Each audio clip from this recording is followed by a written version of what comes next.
Hola, yo soy Pedro Pablo Escobar Morales, docente tutor del programa Todos a Aprender de la institución educativa Manuel Antonio San Clemente de Guadalajara de Buga. Continúo con la lectura con la dulce candidez de un espantapájaros del compañero Carlos Humberto Quiseno, que en paz descanse. Algo habitual al levantarse era orinar en grupo al borde del cafetal. En ocasiones hasta se iniciaban espontáneamente singulares competencias para definir quién lanzaba el chorro de orines más lejos. Desde luego, el americano siempre salía perdedor por ser más pequeño. Sus hermanos mayores competían con los trabajadores haciendo extraños y divertidos visajes y piruetas, arqueado las caderas, conteniendo la respiración y estrangulando el prepucio, buscando impulsar el líquido proyectil a mayor distancia. Estas extravagantes contiendas le provocaban cierta vergüenza al juzgar su pequeño y débil órgano humillado y excluido de toda competencia. Cierta mañana, en medio de una ruidosa y alegre final lanza orines, Jorge, el segundo hermano, en forma intempestiva e indecorosa, cayó de bruces sobre la húmeda hojarasca, siendo objeto de las peores burlas. La diversión aumentó cuando la víctima no logró ponerse en pie con facilidad y empezó a gatear como un papanatas tratando de levantarse. Todos creyeron que estaba payaseando, pero al ver la angustia dibujada en su rostro, las risas amainaron. Entonces, el mayor en tono enérgico, como disimulando el pánico, exclamó: «Bueno, párate y deja de ser cochino». Jorge, horrorizado y sollozando, respondió: «¿No ven que no puedo?». Acudieron a levantarle entre chanzas nerviosas e incrédulas bromas y de nuevo se derrumbó. Las piernas no le respondían, se le doblaban como si fuera un muñeco de trapo de los que en diciembre llenaban de pólvora para quemar el 31 en las noches al despedir el año. Lo que comenzó como un divertido juego ahora adquiría un matiz dramático. El muchacho empezó a llorar como un niño desconsolado tratando de sostenerse sin ningún éxito. Al tiempo que los mayores lidiaban con el discapacitado, el pequeño Luis Alfredo acudió acobardado y triste en busca de su madre para enterarla del insólito suceso. Inicialmente no asimilaron el grito desgarrador y menos la mueca de tragedia reflejada en el moreno y curtido rostro de la madre, ahora mustio y grave. «¿Qué le pasó a mi muchacho?», fue lo único que expresó antes de arrebatarlo con desespero de los improvisados socorristas. El americano pensaba que la mamá exageraba el contratiempo del joven, quien definitivamente no pudo incorporarse por sus propios medios y ahora había dejado de llorar y empezaba a quejarse del dolor en sus articulaciones. El abuelo, que llegó para averiguar la razón del alboroto, dijo como siempre la última palabra: «Ojalá me equivoque, pero yo creo que este muchachito lo que tiene es parálisis infantil». La sentencia cayó como un estallido, dejando atónitos a los somnolientos espectadores. «¿Parálisis infantil? ¿Y eso?», interpeló la madre, presa del pánico.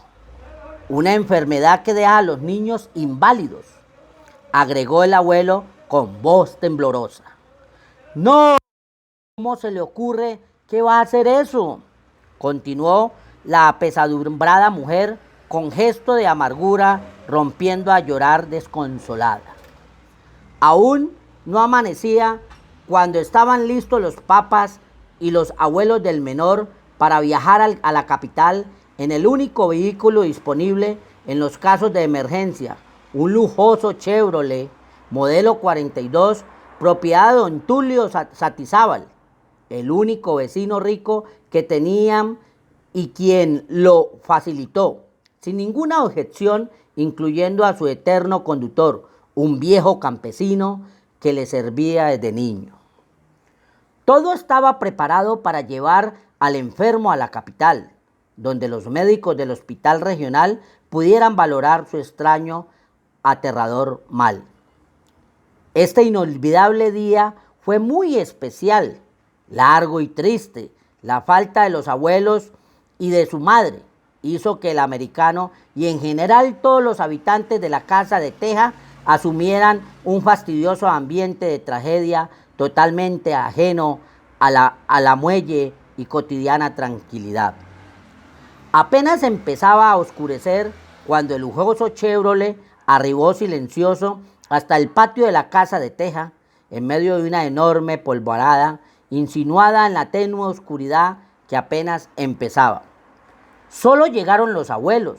El enfermo había quedado hospitalizado en la capital y desde luego su madre se quedó haciéndole compañía. La tristeza profunda reflejada en sus rostros era suficiente, indicó, para corroborar la tragedia familiar. Nadie se atrevía a preguntar nada. El abuelo pasó cabizbajo, casi sin saludar. Lo hizo con un gesto imperceptible hacia su alcoba y allí se quedó silencioso, cerrando la puerta por el interior. La abuela, tratando de suavizar la situación, intentó dibujar una sonrisa, pero solo esbozó un triste gesto dolorido. Menos mal, quedaron en buenas manos, dijo, como justificando la ausencia de la madre y el pequeño enfermo. Un silencio incómodo ratificaba la dramática situación. Solo Kiko se atrevió a comentar: ojalá no sea tan grave la vaina esa. Dios te oiga, complementó la abuela, dirigiéndose a la alcoba con paso lento. Esa noche no hubo más comentarios. Parecía que el dolor les hubiera puesto de acuerdo para evadir el espinoso asunto de la enfermedad del muchacho. La casa de teja y los humildes ranchitos de paja quedaron sumidos en una espantosa soledad, pesada y silenciosa, en medio de la oscuridad, como presagiando las desgracias que se avecinaban no solo en el seno de la familia, sino en la región y el país entero. El americano no fue consciente de la hora en que se durmió, pero la mañana siguiente tardó demasiado en llegar. La abuela, como siempre, dulce y tierna, intentaba suplir la ausencia de la madre. En aquella ocasión, todos durmieron en la casa grande, convirtiéndolo en costumbre cada vez que un acontecimiento importante alteraba la casi rutinaria tranquilidad. Llenos de incertidumbre, el hermano mayor y el americano se dirigieron a la escuela, donde decidieron soportar el asedio de profesores y compañeros de estudio, averiguando qué había pasado. Una fastidiosa preocupación y sobre todo mucho miedo originaban las absurdas preguntas de pequeños amiguitos. ¿Verdad que no se puede ni mover? ¿Y se va a morir? ¿Y nunca más va a volver a la escuela? ¿Le van a cortar las piernas y los brazos? Pensar que el hermano jamás volvería a caminar le obsesionaba, produciéndole terror al imaginar que, por ser precisamente su hermano, el mal se le podía contagiar con mucha facilidad. Recordaba espantando como la profesora había explicado que eso lo producía un animalito muy pequeño que se llamaba virus y que en su casa deberían haber muchos para que su hermano se lo hubiera tragado. El americano sentía un estremecedor pánico al recordar que casi siempre andaba con su hermano recogiendo frutas del suelo y comiéndolas sin lavar, a pesar de las recomendaciones de los mayores. Pero ni así hubiera evitado el contagio, porque la profesora también explicó que ese animalito ni siquiera con el fuego se moría, porque era tan pequeñito que no se quemaba, sino que salía volando. Entonces empezó a sentir miedo hasta de respirar. Recordaba angustiado cuando la radio había dicho que el Papa Juan XXIII estaba asfixiado y que por eso se había muerto, y casi toda la gente lloraba desconsolada. Quizás el Papa también se había tragado ese animalito tan peligroso, pensaba el americano preso de angustia.